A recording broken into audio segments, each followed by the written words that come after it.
начин за едновременно подхранване и влагозапасяване на земеделските култури.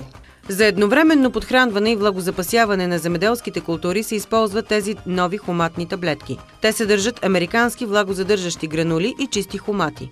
Целта беше да подхраним суперабсорбента, който при набъбване поема всички хранителни вещества и съобразно дългия срок на неговото последействие 10 години да може постепенно да ги отдава на растенията.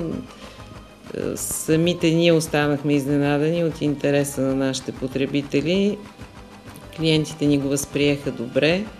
Даже първите 100 000 таблетки много бързо се продадаха и настъпи малка пауза в предлагането, докато дойдат новите таблетки. Тези таблетки са много добри за трайните насаждения, защото се слагат в направената дупка за засаждане или пък след това в направена дупка до кореновата система.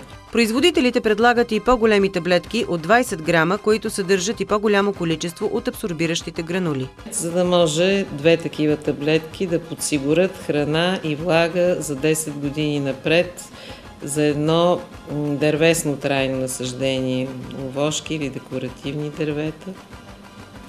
Така, третия вариант е само чиста органика хумус, хумати, които са напълно водоразтворими и могат да се подават по системите за капково напояване, също с цел подхранване на растенията. От фирмата очакват стопаните да проявят голям интерес към новите таблетки и чрез съответните консултации за употреба на екологично чистите пресовки да се постигне бързо, сигурно и резултатно подхранване